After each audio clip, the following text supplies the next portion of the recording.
Freedom is come slowly.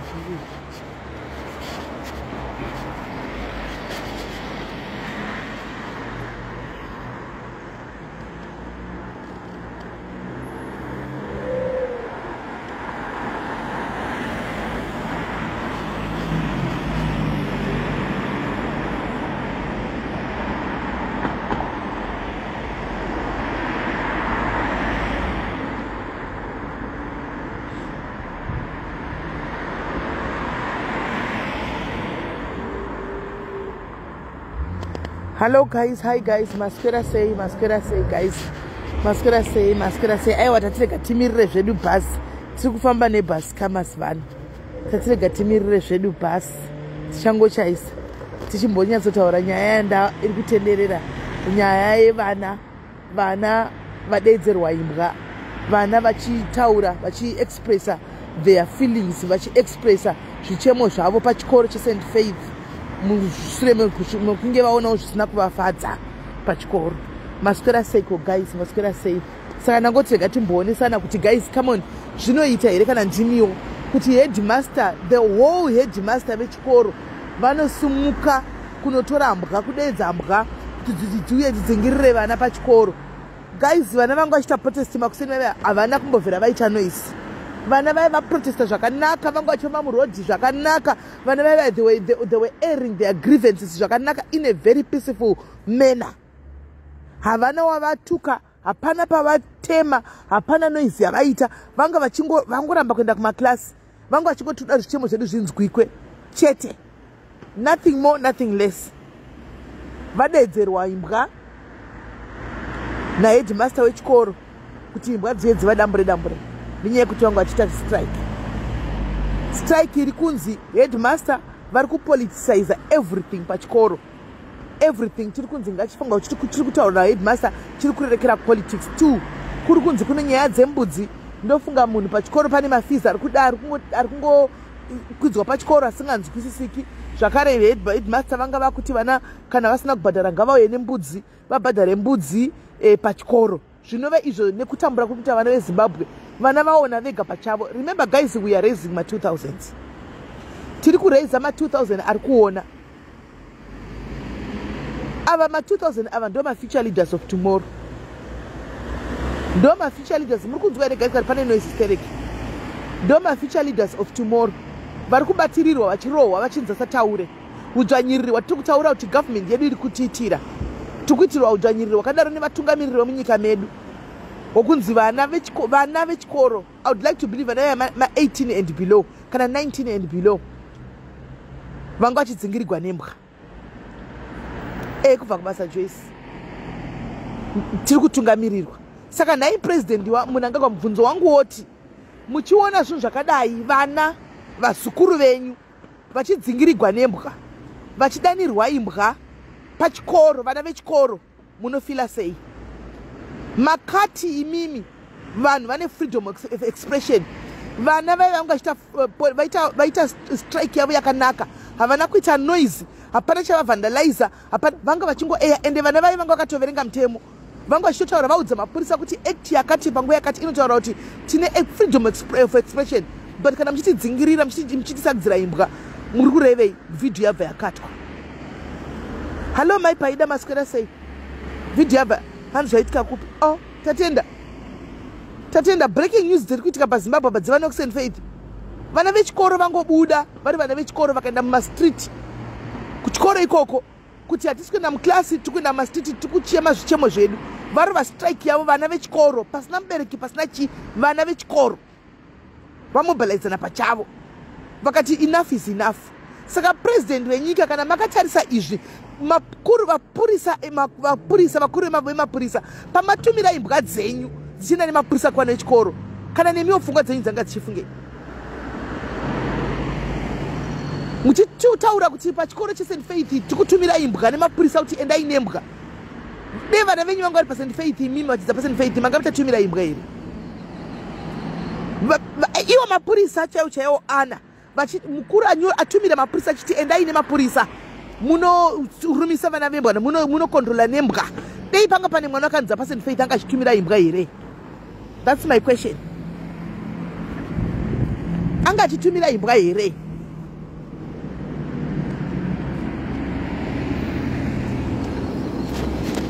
Anga achitumira imbwa here? Kana kuti anga ritoziva kuti vana vatumigwi? Who does that, guys? Anotumira imbwa kuti inda pavana vechikoro. Pane mwana adamburwa, pane mamona mwana anga akabatwa gumbo. Mamona mwana abatwa gumbo nembwa. Mamona mwana abatwa gumbo nembwa, guys. Mwana mchitanzi tirambe takanyarara. Vakomana, if we don't stand up, guys, and if we don't talk, guys, hapana kwatiri kuenda. Murikona zvapindira kuvana. Zvapindira kuvana. Isusu tichitaura kudai so tikufaitira kodzero dzevana ivava. The same kids ivava vakuita protest vega ivava. Ndivo vatiri kufaitira zvatiri kuita zvese izvi. And mimi ndimi mune vabereki mune vana ivava.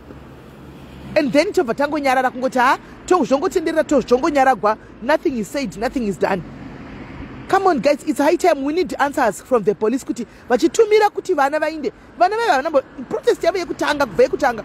Hapana pavasungudza kana dombo kana anything. Vangu vachingoimba vachingofamba murodhi. Vachingotaura vachifamba murodhi. Havana kana chavangu vakabata kana sticky kana chi. They were not holding anything. So what was the reason yekuti vatukutumirwe mbwa nemapurisa kuti hanzi vaende nokondo? Mapurisa angachikwanisa kungoenda nokondola vana kava. Aikwanisa kungonokondola ega asina imbwa. Ko imbwa dzanga dziridzei? Kana vangu vachitya child safeguarding. Exactly, Gabriela. Child safeguarding. Munongwarira kuti safeguarding apa ndo panodiwa child safeguarding yacho, because ivana, these are kids. These are kids, whether the reverend, whether the pastor, whether the ani, that was uncalled for. Simple. That was uncalled for. Nekuchinzi vana vaya vanga vakabata matombo, vana vaya vanga vachipostera matombo kana mazvitanda tangachiti aiwa vana vanga vadi vanga vapanduka. Hadimona, they were being violent. Vana, they were not even being violent. Vana vanga vachingozvimbira vachifamba murodhi vakanyarara. Kwakutumira vana nembwa. Simply because vari kuda kudya. Vana vaya vataura zvichemo zvanzwi, kana manzwa zvichemo zvavo hanzi vabereki vedu vari kushupika. Ndati muteerere chitagwa nevana vaya. Hanzi vabereki vedu vari kushupika. Pachikoro panapa paheadmaster ari kufunga kuti angatoda kutopfuma nepfuma dziri kubva kuvabereki vedu vari kutozvitamburirawo. Muri kuona kuti vana ava they are seeing kuti even vabereki vavo vari kutambura kudzimba. Hapana pekutangira. Zvinhu zvakaoma. Macompanies akavharwa. Hapana kuti mubereki anoenda kunoshanda. Guys, ndiani kuenda kunoshanda kuZimbabwe iko zvino ndiani? Kunze kwemapurisa nemasoja vanenge vachingotumwa nzina yemunobvisa vanotengesa mustreet endai munoda iso. Umwe ari kuenda kubasa ndiani? Manesi anokuenda kubasa mai mwana. Hakuna kana pekutangira kumahospitals.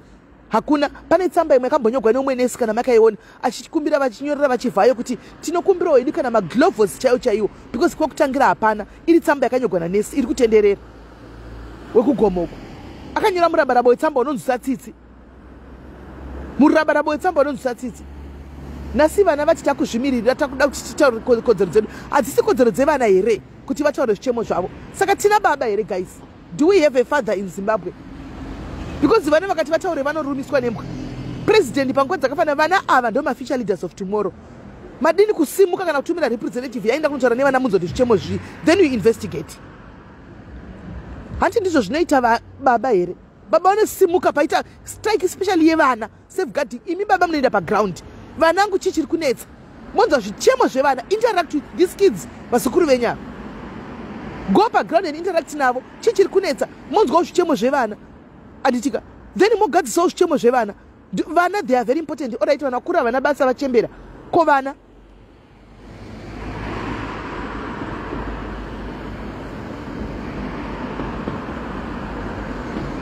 Aiwa, zvokuti police commissioner azoexplaina kuti kudini hatina basa nazvo, asi kuti watumira mbwa tadziona.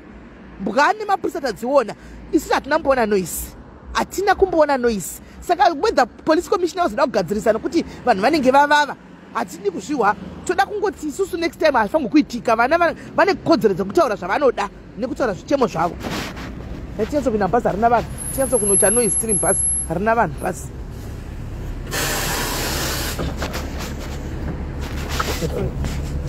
Good afternoon. Good evening. So chiri wasikati chero. Bhazi harina kana vanhu. Tinyaso dei karati kari bhazi. Ari pakona yangu autodiziva ndozondisira siti rangu pagona ipapa ndinyatsogara ipapa mona naiwe rudo polisi commissioner chirakati kudini handika mbwa dzamboisumukirei dzamboindirei imbwa dzimbwa dzaindirei imbwa dzaindirei imbwa dzanga chitsvageki nevana vanamboita noisa sorry guys network yanga yatisa hanimona vana vamunoendesa kuzvikoro guys vabereki vari kushandira unhu anenge ashandira vana vake kuti mwana wangu aende kuboarding school then kuboarding school mwana is being terrorized like that achitumirwa imbwa kuboarding school kutumirwa imbwa kuti murume nekuti mwana taura kodzero dzako inchanoda kuziva ndechekuti saka isusu pakanzi takapiwa freedom of speech vairevei pakanzi takapiwa freedom of speech vairevei une basa ratoita kudzima memwana ndongadochinjana madrive vairevei pavaiti freedom of speech vaireva kuti kudi because it seems as if freedom of speech chaicho hatina kana vana vakutumirwa imbwa chaiko imbwa vana kunzi vanotumirwa imbwa kunzi imbwa dziva kwadabure nenyaya yekuti vataura chitongoti we cannot vabereki vedu cannot keep on affording toramba chingochajwa mari dzisingazikamuri ndedzei tichifumisa munhu ikozvinda kunzi tuye nembudzi kuchikoro handiti tuye nembudzi kuchikoro tichipa reverend mbudzi anodzidii mbudzi kuchikoro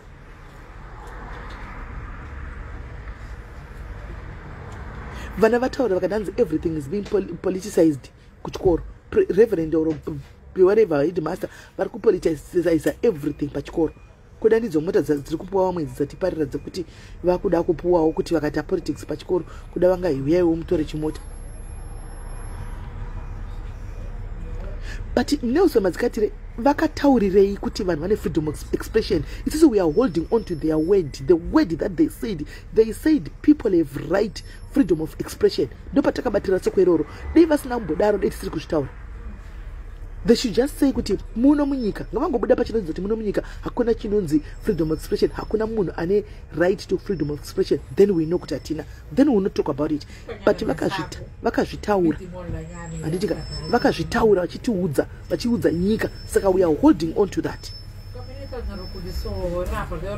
And we are holding on to that, and we need the answers.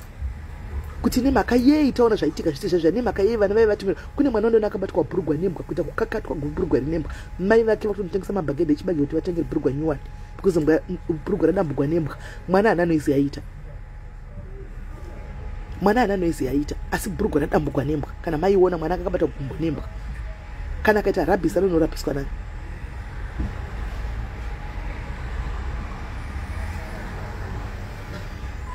ndo zvatiri kuda kuti vataure Nelson, because kana ndikabuda inini ndichiti handitika vana vangu mese mune right of expression, handika mune freedom of expression, handiti mangwana imimo yamushora kuti aiwa honai apa makapfeka bhutsi yakadambuka bvisai, hatisi kuida bhutsi ndodzoka ini ndokutumirai vanhu kuti vakurovei, then hapana izvozvo beta kungogara taura kuti inini pano chodikaine bhutsi yakadambuka musakomende nezvayo, so that you know. Anditiona saka nekuti vakazvitaura ticha hold on to that. Who does that? What kind of a father anotumira mapurisa mbwa nemapurisa kuti zvendi kunataka vana vaya vanokondoliwa nemabaton stick, vana vadiki vaya vanongovhunzika nemabaton stick chaiva vanomira uko, vana vechikoro vaya guys. Mukuona kuti nyika yedu iri kutongwa nemagendagoria, muri kuzviona? Rambai makanyarara, tichafira masango. Tirambe tirizi zvedu, tichafira mumasango tichingoti mangwana kwai kumalawi kwanakatomanyako, mangwana kwai ukutonochemerera kuti chanopera minoisa chanodonha chiri kune dzimwe nyika. You will never get to enjoy the fruits of your land. Hazvizvi zvakaitika because ine vanhu vakatora, ine vanhu vakangwara, ine vanhu vanozivana, vane sekuru ravo pachavo.